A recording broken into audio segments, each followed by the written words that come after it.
ಆಚಿ ಮಸಾಲ ಎಂತ ಅಡಿಗೆಯ ರುಚಿಯಾಗೋ ರಹಸ್ಯವು 20 ರೂಪಾಯಿ.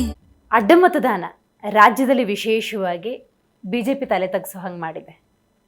ಏನು ಹೇಳ್ತಿರೋದ್ರ ಬಗ್ಗೆ? ಆಗಬಾರ್ದಾಗಿತ್ತು, ಆಯಿತು. ಅದರಲ್ಲೂ ವಿಶೇಷವಾಗಿ ನನಗೆ 3 ಓಟು ಕಡಿಮೆ ಬಿದ್ದು ಬೇಜಾರಾಗಿತ್ತು. ಆದರೆ ಅದಕ್ಕೋಸ್ಕರ ತಕ್ಷಣ ನಮ್ಮ ರಾಜ್ಯಾಧ್ಯಕ್ಷ ಇರ್ಬೋದು, ಒಂದು ಎಲ್ಲ ಹಿರಿಯರೆಲ್ಲ ಸೇರಿ ಸನ್ಮಾನ್ಯ ಸಿ ಟಿ ರವಿಯವರ ನೇತೃತ್ವದಲ್ಲಿ ಒಂದು ಕಮಿಟಿ ಮಾಡಿ ವಸ್ತುನಿಷ್ಠ ವರದಿಯನ್ನು ತೆಗೆದುಕೊಂಡು ಕೇಂದ್ರದ ನಾಯಕರಿಗೆ ತಿಳಿಸಿದ್ದಾರೆ. ಕೇಂದ್ರದ ನಾಯಕರು ನನಗೂ ಕೂಡ ಮಾತಾಡಿದರು. ಜೊತೆಗೆ ಆರ್ ಅಶೋಕ್ ಇರ್ಬೋದು, ನಮ್ಮ ಅಧ್ಯಕ್ಷ ವಿಜಯೇಂದ್ರ ಕೂಡ ಡೆಲ್ಲಿಗೆ ಹೋಗಿ ಎಲ್ಲ ವರದಿ ಒಪ್ಪಿಸಿ ಬಂದಿದ್ದಾರೆ. ಒಂದಷ್ಟು ದಿನ ಆದಮೇಲೆ ಯಾರು ಅನ್ನೋದು ಗೊತ್ತಾಗುತ್ತೆ. ಈಗ ಸದ್ಯಕ್ಕೆ ಸಸ್ಪಿಷಿಯಸ್ ಒಂದಷ್ಟು ಹೆಸರುಗಳು ಇಟ್ಟಿದ್ದಾರೆ. ಅಲ್ಲಿ ನಾವು ಅಂದರೆ ಗೊತ್ತಾಗುತ್ತೆ, ನಿಮಗೂ ಗೊತ್ತಾಗುತ್ತೆ ಯಾರಂತ. ಸಂದರ್ಭ ಬಂದಾಗ ನಾವೆಲ್ಲ ಹೇಳ್ತೀವಿ. ಆಗಬಾರ್ದಾಯ್ತು, ಆಗಿದೆ. ಬಟ್ ಇದು ರಾಜಕೀಯ ತಂತ್ರ ಕುತಂತ್ರಗಳಲ್ಲಿ ಇದೊಂದು ಭಾಗ ಅಂತ ನಾನು ತಿಳ್ಕೊಂಡಿದ್ದೀನಿ. ಕಂಪ್ಯಾರಿಸನ್ ಬಹುತೇಕ ನಾನು ವಿರೋಧಿಸ್ತೀನಿ. ಬಟ್ ಕಾಂಗ್ರೆಸ್ ಮತ್ತು ಬಿಜೆಪಿ ಅಂದಾಗ ಸರ್, ಪರಿಷತ್ ಚುನಾವಣೆ ಆಗಿರಲಿ, ಯಾವುದೋ ಒಂದು ಸಣ್ಣ ಚುನಾವಣೆ ಆಗಿರಲಿ, ಈಗ ನೋಡಿ ಪರಿಷತ್ ಚುನಾವಣೆಯಲ್ಲಿ ಒಂದು ರೆಸಾರ್ಟ್ಗೆ ಹೋದ್ರು. ಈ ಪರಿಷತ್ ಚುನಾವಣೆಯಲ್ಲಿ ಮತದಾನ ಮಾಡೋದು ಹೆಂಗೆ ತರಬೇತಿ ಕೊಟ್ಟರು, ಅವ್ರ ಮತನ ಅವ್ರು ಉಳಿಸ್ಕೊಂಡ್ರು.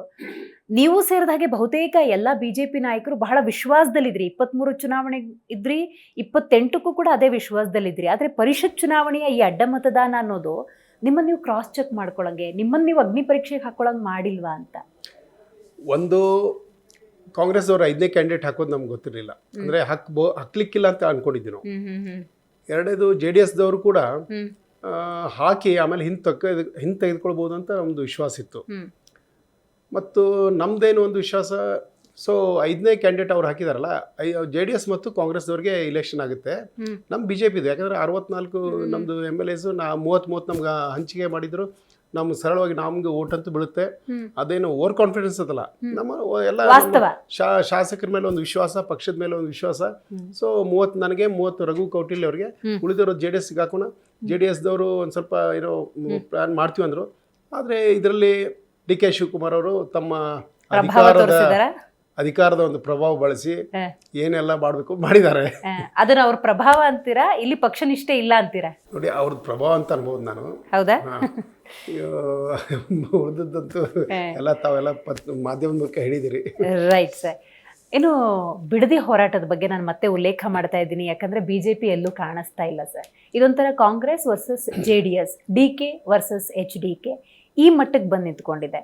ಈಗ ಇದಕ್ಕೆ ಸಂಬಂಧಪಟ್ಟಂತೆ ಸಾಕಷ್ಟು ನಮ್ಮೆಲ್ಲ ನಾಯಕರು ಅದ್ರ ಬಗ್ಗೆ ಪತ್ರಿಕಾಗೋಷ್ಠಿ ಮಾಡೋದ್ರ ಮೂಲಕ ತಮಗೆಲ್ಲ ಮಾಹಿತಿಯನ್ನು ಕೊಟ್ಟಿದ್ದಾರೆ. ನಾವು ಅದರ ವಿರುದ್ಧಂತೂ ನಾವು ಇದ್ದೀವಿ, ವಿರೋಧ ಮಾಡ್ತಾನೆ ಇದ್ದೀವಿ. ನಾಳೆ ಬೆಳಗ್ಗೆ 11 ಗಂಟೆಗೆ ಫ್ರೀಡಮ್ ಪಾರ್ಕಲ್ಲಿ ನಮ್ಮೆಲ್ಲ ಶಾಸಕರು, ಸಂಸದರು, ಎಲ್ಲ ಹಿರಿಯ ನಾಯಕರೆಲ್ಲ ಸೇರಿ ಬೆಳಗ್ಗೆಯಿಂದ ಸಾಯಂಕಾಲವರೆಗೆ ಹೋರಾಟ ಇಟ್ಕೊಂಡಿದ್ರು. ಪ್ರತಿಭಟನೆಯನ್ನು ಮಾಡ್ತಾ ಇದೀವಿ ನಾವು ಅದ್ರ ವಿರುದ್ಧ. ತದನಂತರ ನಮ್ಮ ರಾಜ್ಯದ ನಾಯಕತ್ವ ಇನ್ನೊಂದು ಸಲ ಸೇರಿ ಮುಂದೇನು ಹೋರಾಟ, ಏನು ರೂಪುರೇಷೆ ಮಾಡಬೇಕು ಅದ್ರ ಬಗ್ಗೆ ಖಂಡಿತವಾಗಿಯೂ ತೆಗೆದುಕೊಳ್ತಾರೆ. ಖಂಡಿತವಾಗಿ ನಾವು ಬಿಡಲ್ಲ. ರಾಜ್ಯಾಧ್ಯಕ್ಷರ ಬಗ್ಗೆ ಉಲ್ಲೇಖ ಮಾಡಿದ್ರಿಂದಾಗಿ ಸರ್, ಪಕ್ಷದ ಬಗ್ಗೆ ಮತ್ತೆ ಮಾತಾಡಲೇಬೇಕು. ರಾಜ್ಯಾಧ್ಯಕ್ಷರಾಗಿ ವಿಜಯೇಂದ್ರ ಅವರು ಆ ಸ್ಥಾನ ಅಲಂಕರಿಸಿದ ಆ ದಿನದಿಂದ ಇವತ್ತಿನವರೆಗೂ ಕೂಡ ಒಂದಲ್ಲ ಒಂದು ಅಸಮಾಧಾನ. ಯಾಕೆ ಹಿಂಗಾಗ್ತಿದೆ? ರಾಜ್ಯಾಧ್ಯಕ್ಷ ಅಂದರೆ ಒಬ್ಬ ನಾವಿಕಂತರ, ಅವ್ರನ್ನ ನಂಬಬೇಕು. ಅವ್ರು ಹಿರಿಯರೇ ಆಗಿರಲಿ, ಕಿರಿಯರೇ ಆಗಿರಲಿ, ಒಪ್ಪಿಕೊಂಡು ಒಬ್ಬ ನಾಯಕ ಗೆದ್ರೆ ಅವ್ರು ಗೆದ್ದಂಗೆ. ಯಾಕಿಲ್ಲಿ ವ್ಯತ್ಯಾಸಗಳಾಗ್ತಾ ಇದೆ? ಯಾವುದಾದ್ರು ಕಾರಣಕ್ಕೆ ವೈಯಕ್ತಿಕ ಯಡಿಯೂರಪ್ಪನ ವಿರುದ್ಧ ಆಗಲಿ ಅಥವಾ ವಿಜೇಂದ್ರ ಅವ್ರ ವಿರುದ್ಧ ಆಗಿ ಏನು ಸ್ಟೇಟ್ಮೆಂಟ್ ಕೊಡ್ತಾ ಇದ್ದಾರೆ ಮತ್ತು ಪಕ್ಷ ವಿರೋಧಿ ಹೇಳಿಕೆಯನ್ನು ಕೊಟ್ಟಿದ್ದು. ಈಗಾಗಲೇ ಅವ್ರ ಬಗ್ಗೆ ನಾವೆಲ್ಲ ಕ್ರಮ ಕೈಗೊಂಡಿದ್ವಿ. ಅವ್ರನ್ನ ಬಿಟ್ಟರೆ ಉಳಿದವ್ರು ಯಾರು ಈಗ ಆ ರೀತಿ ಇಲ್ಲ ಮತ್ತು ಯಾರೂ ಮಾತಾಡ್ತಾ ಇಲ್ಲ. ಹಾಗೇನಾದರೂ ಸಂದರ್ಭ ಬಂದಾಗ ಮಾತಾಡಿದಾಗ ನಮ್ಮೆಲ್ಲ ಕೋರ್ ಕಮಿಟಿ ಹಿರಿಯ ಸದಸ್ಯರು ಅಥವಾ ಮೇಲಿನ ನಮ್ಮ ಉಸ್ತುವಾರಿಗಳಂಥ ರಾಧಾಮೋಹನ್ ಅಗ್ರವಾಲ್ಜಿ ಇರ್ಬೋದು, ಮತ್ತು ಹೈಕಮಾಂಡ್ ಕೂಡ ಕೆಲವೊಂದು ಸಂದರ್ಭದಲ್ಲಿ ಅಮಿತ್ ಶಾ ಅವರು ಕೂಡ ಸ್ವತಃ ನಮ್ಮ ನಾಯಕರನ್ನು ಕರೆಸಿ ಮಾತಾಡಿದ್ದಾರೆ. ಯಾರಿಗೆ ಮಾತಾಡಿಸ್ಬೇಕು, ಏನು ಸಂದೇಶ ಕೊಡಬೇಕು ಕೊಟ್ಟಿದ್ದಾರೆ. ಬಹುಶಃ ಬರುವಂಥ ದಿನಗಳಲ್ಲಿ ಎಲ್ಲವೂ ಸರಿಯಾಗುತ್ತೆ. ಯಾಕಂದ್ರೆ ಚುನಾವಣೆ ಸಮೀಪ ಬಂದಾಗ ನಾವು ಈ ರೀತಿ ಹುಡುಗಾಟಿಕೆ ಮಾಡೋದು ಒಳ್ಳೆಯದಲ್ಲ ಅನ್ನೋದು ಎಲ್ಲ ನಾಯಕರಿಗೆ ಗೊತ್ತು. ಆಗಿರೋದೆಲ್ಲ ಮರೆತು ನಾವು ಒಂದಾಗಿ ಚೆಂದಾಗಿ ಹೋಗ್ತೀವಿ ನಾವು.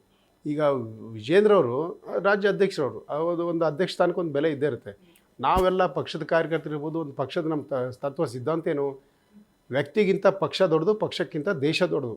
ಆ ರೀತಿ ನಾವು ಕೆಲಸ ಮಾಡ್ತಾ ಬಂದಿದ್ದೀವಿ ನಾವು. ಸೊ ಪಕ್ಷ ದೊಡ್ಡದಂದಾಗ ಪಕ್ಷದ ಅಧ್ಯಕ್ಷರು ದೊಡ್ಡವರೇ, ಅವ್ರು ಚಿಕ್ಕ ವಯಸ್ಸಿದ್ದರೂ ಕೂಡ ಅವ್ರು ದೊಡ್ಡವರೇ ನಮಗೆ. ಸೊ ಆ ರೀತಿ ಬೇರೆ ಕಡೆ ಎಲ್ಲ ಸರಿಯಾಗಿ ನಡೀತಾ ಇದೆ. ಎಲ್ಲೋ ಕೆಲವು ವ್ಯಕ್ತಿಗಳು ಆ ಥರ ಡಿಸ್ಟರ್ಬೆನ್ಸ್ ಮಾಡ್ತಾರೆ, ಅದನ್ನೆಲ್ಲ ಸರಿ ಮಾಡ್ತಾರೆ. ಹೌದು ಸರ್. ಈಗ ಬಹಿರಂಗವಾಗಿ ಮಾತಾಡಿದ್ರೆ, ಬಹಿರಂಗವಾಗಿ ರಾಜ್ಯಾಧ್ಯಕ್ಷರ ಬಗ್ಗೆ ಹೇಳಿಕೆ ಕೊಟ್ರೆ ಉಚ್ಚಾಟನೆ ಆಗ್ತಾರೆ. ಅದಕ್ಕೆ ಅಡ್ಡ ಮತದಾನದಲ್ಲಿ ತೋರಿಸ್ಬಿಟ್ರಾ? ಇಲ್ಲ, ಇದಕ್ಕೆ ಏನು ಸಂಬಂಧ ಇಲ್ಲ. ಆ ರೀತಿ ಅಶಿಸ್ತು ಮಾಡಿದಾಗ ನಾನೇ ರಾಜ್ಯ ಶಿಸ್ತು ಸಮಿತಿ ಅಧ್ಯಕ್ಷ, ಸುಮಾರು ಜನರಿಗೆ ನೋಟಿಸ್ ಕೊಟ್ಟಿದ್ದೀನಿ, ಉತ್ತರ ಪಡೆದಿದ್ದೀನಿ, ಕರೆದು ಮಾತಾಡ್ಸಿದ್ದೀನಿ, ಒಂದಷ್ಟು ಜನರಿಗೆ ಹೊರಗೆ ಹಾಕಿದ್ದೀನಿ.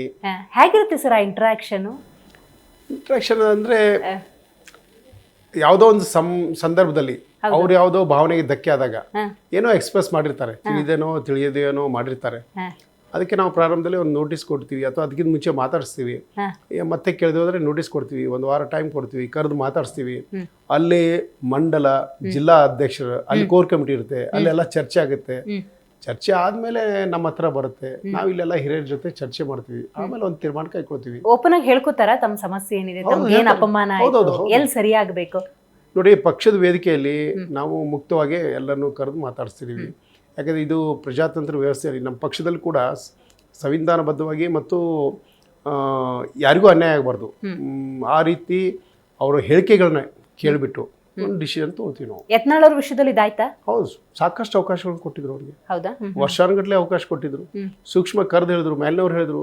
ಯಾಕೋ ಏನೋ ಅವರು ಇದು ಮತ್ತೆ ಅವರು ನಿಮ್ಮ ಜೊತೆ ಕೈಗೂಡ್ಕೊಂಡು ಜೊತೆಗೆ ಹೋಗುವಂತ ಸಾಧ್ಯತೆಗಳು ಗೊತ್ತಿಲ್ಲ. ಹೈಕಮಾಂಡ್ ಯಾಕಂದ್ರೆ ಹ್ಮ್. MLAs ಇರ್ಬೋದು, MPs ಇರ್ಬೋದು, ಅಂದ್ರೆ ಜನಪ್ರತಿನಿಧಿಗಳ ಮೇಲೆ ಕ್ರಮ ಕೈಗೊಳ್ಳೋದು ನಮ್ಮ ಕೇಂದ್ರ ಶಿಸ್ತು ಸಮಿತಿ. ರಾಜ್ಯ ಶಿಸ್ತು ಸಮಿತಿಗೆ ನಾನು ಪದಾಧಿಕಾರಿಗಳು ಅಥವಾ ಮಾಜಿ ಶಾಸಕರು ಇಂಥವ್ರ ಮೇಲೆ ಮಾತ್ರ ನಾನು ನೋಟಿಸ್ ಕೊಟ್ಟು ಅಥವಾ ಕ್ರಮ ಕೈಗೊಳ್ಳೋಕ್ಕೆ ನನಗೆ ಅಧಿಕಾರ ಇದೆ. ಉಳಿದಂತೆ ಎಲ್ಲ ವಿಷಯಗಳನ್ನ ನಮ್ಗೆ ಏನಾದರೂ ಮಾಹಿತಿ ಕೇಳಿದ್ರೆ ನಾನು ಮಾಹಿತಿ ಕೊಡಬೇಕಾಗುತ್ತೆ, ಕೊಟ್ಟಿರ್ತೀನಿ. ಉಳಿದಿದ್ದ ವಿಷಯ ಅವರು ಗಮನಿಸ್ತಿರ್ತಾರೆ, ಅವರು ಕ್ರಮ ಕೈಗೊಳ್ತಾರೆ ಅಥವಾ ಅವ್ರು ಕರೆದು ಮಾತಾಡಿಸ್ತಾರೆ. ಓಕೆ. ಹಿರಿಯರು ಅಂದಾಗ ನನಗೆ ಸದಾನಂದ ಗೌಡರು ನೆನಪಾಗ್ತಾರೆ ಸರ್. ಪಕ್ಷಕ್ಕಾಗಿ ತಮ್ಮನ್ನು ತಾವು ಸಮರ್ಪಣೆ ಮಾಡ್ಕೊಂಡಿರುವಂತಹ ವ್ಯಕ್ತಿತ್ವ ಸದಾನಂದ ಗೌಡರು.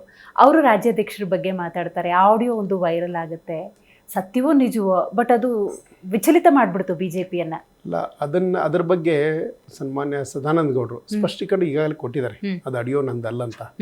ಸೊ ಹೀಗಿದ್ದಾಗ ಅದ್ರ ಬಗ್ಗೆ ಚರ್ಚೆ ಮಾಡಿ ಪ್ರಯೋಜನ ಇಲ್ಲ, ಮತ್ತು ಅದನ್ನು ಅಲ್ಲಿಗೆ ಮುಗಿದು ಹೋಗಿದೆ ಅದು.